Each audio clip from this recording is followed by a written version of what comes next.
పుష్ప 2 నుంచి రిలీజ్ అయిన first song అభిమానులను ఆకట్టుకుంటోంది. పుష్పరాజ్ యాటిట్యూడ్ ను తెలియజేస్తూ అతనిలోని హీరోయిజాన్ని ఎలివేట్ చేస్తూ ఈ పాట సెన్సేషన్ క్రియేట్ చేస్తోంది. దేవిశ్రీ ప్రసాద్ ట్యూన్, చంద్రబోస్ రచన ప్రధాన ఆకర్షణగా ఈ పాట విజువల్ ట్రీట్ లా సాగింది. పుష్ప 2 సినిమాపై దేశవ్యాప్తంగా భారీ హైప్ నెలకొంది. టాలీవుడ్ డైరెక్టర్ సుకుమార్, తబితా సుకుమార్ దంపతుల కుమార్తె సుకృతి వేణి బన్రెడ్డిని ఉత్తమ బాలనటిగా దాదాసాహెబ్ ఫాల్కే పురస్కారం వరించింది.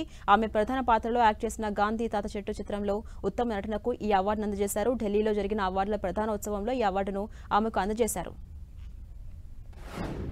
సూపర్ స్టార్ రజనీకాంత్ బయోపిక్ రాబోతున్నట్టుగా తెలుస్తోంది. దర్శక నిర్మాత సాజిద్ నడియాడ్ వాలా రజనీకాంత్ బయోపిక్ ను రూపొందించడానికి సన్నాహాలు చేస్తున్నట్టుగా సమాచారం. బస్ కండక్టర్ నుంచి సూపర్ స్టార్ వరకు ఎదగడానికి రజనీకాంత్ ఎదుర్కొన్న సవాళ్లను ఒక సినిమాగా తీర్చిదిద్దాలనుకుంటున్నారు. ఆరంభం సినిమా ట్రైలర్ అట్టహాసంగా రిలీజ్ అయింది. ట్రైలర్ విడుదల కార్యక్రమాన్ని హైదరాబాద్ ప్రసాద్ ల్యాబ్స్ లో నిర్వహించారు. ఎమోషనల్ థ్రిల్లర్ గా తెరకెక్కిన ఆరంభం సినిమా మే 10న గ్రాండ్ గా థియేట్రికల్ రిలీజ్ కు రాబోతోంది. మోహన్ భగవత్, సుప్రీత, సత్యనారాయణ, భూషణ్ కళ్యాణ్, రవీంద్ర విజయ్ కీలక పాత్రలో యాక్ట్ చేశారు.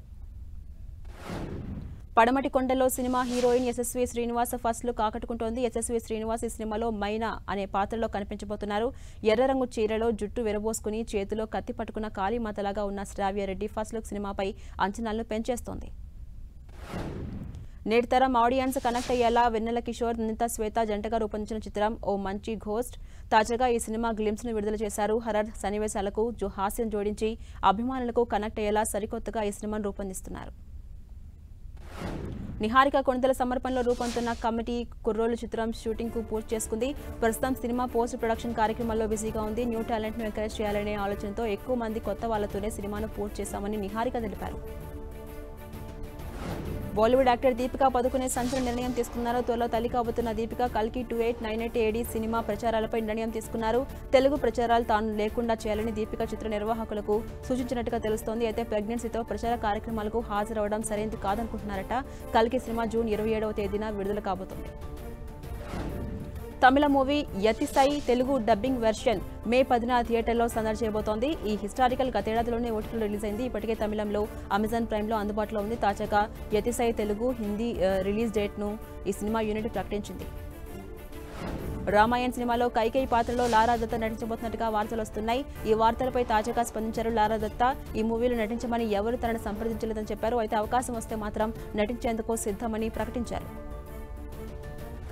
Krishnamma movie pre release event ఘనంగా జరిగింది. ముఖ్య అతిథిగా రాజమౌళి హాజరయ్యారు. కృష్ణమ్మ టైటిల్ తనను ఆకర్షించిందని తెలిపారు రాజమౌళి. మూవీ టీజర్, ట్రైలర్ చూస్తే సినిమాని ఖచ్చితంగా థియేటర్స్లోనే చూడాలనిపించేలా ఉందని దర్శకుడు గోపాలకృష్ణ తీశాడని ప్రశంసించారు. ఈ చిత్రం ఈ నెల 10న రిలీజ్ కాబోతుంది. టిల్లు పాత్రలో హీరో సిద్దు జొన్నలగడ్డ తనదైన మేనరిజమ్స్, హైదరాబాదీ కామెడీతో ఆకట్టుకున్నారు. ఈ రెండు చిత్రాలకు కొనసాగింపుగా టిల్లు క్యూబ్ తెరకెక్కబోతోంది. ప్రస్తుతం ఈ సినిమా స్క్రిప్ట్ సిద్ధం చేసే పనిలో ఉన్నారు hero Siddhu Jonnalagadda. Tollywood actor junior NTR ప్రస్తుతం దేవరా వార్ సినిమాలతో బిజీగా ఉన్నారు. ఇందులో భాగంగా వార్ షూటింగ్ కోసం ముంబైలో ఉన్న తారక్ ను పాపులర్ బాలీవుడ్ దర్శక నిర్మాత నటుడు అనుపమ్ ఖేర్ కలిశారు. ఈ సందర్భంగా ఫోటో ట్విట్టర్లో పోస్ట్ చేశారు. ఈ స్టిల్ ఇప్పుడు నెట్టింట ట్రెండ్ అవుతుంది.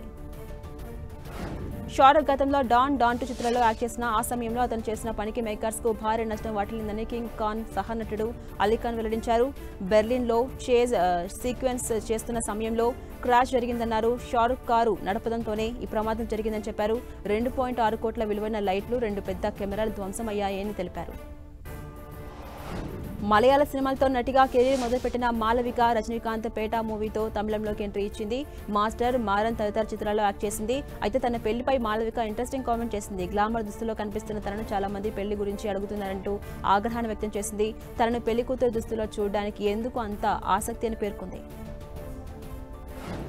హీరోయిన్ సమంత తన 37వ పుట్టినరోజును ఎథెన్స్ లో ఘనంగా జరుపుకుంది. ఈ పుట్టినరోజుకు సంబంధించిన కొన్ని ఫోటోలు సోషల్ మీడియాలో వైరల్ గా మారాయి.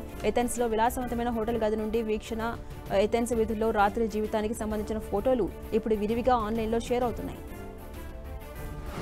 సూపర్ స్టార్ రజనీకాంత్ నటిస్తున్న కూలీ చిత్రానికి పెద్ద షాక్ తగిలింది. తన పాటను వాడుకున్నారంటూ ఇళయరాజా సదరు నిర్మాతకు నోటీసులు పంపించారు. ఈ సినిమా టైటిల్ ను రివీల్ చేస్తూ వారం క్రితం టీజర్ విడుదల చేశారు. ఇందులో తంగ మగన్ కోసం ఇళయరాజా స్వరపరిచిన పాటను ఉపయోగించారు. ఈ గీతాన్ని తొలగించాలని లేకుంటే రాయల్టీ చెల్లించాలంటూ డిమాండ్ చేశారని తెలుస్తోంది. కాలీవుడ్ సీనియర్ దర్శకుడు సుందర్ సి దర్శకత్వంలో రూపొందుకుంటున్నటువంటి చిత్రం అరణ్మనై 4 ఈ నెల 3న తమిళ, తెలుగు భాషల్లో విడుదల చేయబోతున్నారు. తెలుగులో బ్యాక్ అనే పేరు పెట్టారు. సుందర్ సి, తమన్నా, రాశీఖన్నా, రామచంద్రరాజు, కోవై సరళ, యోగిబాబు, విటివి గణేష్ ఇతరులు నటించారు. అల్లరి నరేష్, ఫరియా అబ్దుల్లా జంటగా యాక్ట్ చేసిన తాజా చిత్రం ఆ ఒకటి అడక్కు. ఈ మూవీ ప్రమోషన్స్ లో భాగంగా ఈ సినిమాకు సంబంధించి అల్లరి నరేష్ పలు ఇంట్రెస్టింగ్ కామెంట్స్ ను చేశారు. అలాగే విషయాలు పంచుకున్నారు. కామెడీ చేసి నవ్వించడం చాలా కష్టమని, మళ్ళీ కామెడీ చేయడం చాలా హ్యాపీగా ఉందన్నారు అల్లరి నరేష్. స్టార్ హీరో వెంకటేష్ తో కలిసి పనిచేయాలని ఉందని చెప్పారు. ఆ ఒకటి అడక్కు మే 3న థియేటర్స్ లో సందడి చేయబోతోంది. హైదరాబాద్ ఎల్బీ స్టేడియంలో మే 4న తెలుగు ఫిలిం డైరెక్టర్స్ అసోసియేషన్ ఆధ్వర్యంలో ఘనంగా నిర్వహించి తలపెట్టిన డైరెక్టర్స్ డే సెలబ్రేషన్స్ వాయిదా పడ్డాయి. ప్రముఖ నాయకులకు సంబంధించి ఇతర కార్యక్రమాలు షెడ్యూళ్ల కారణంగా తమ వేడుకలను పోలీసులు అనుమతులు రద్దు చేశారని దర్శక సంఘం ఓ ప్రకటనలో తెలిపింది.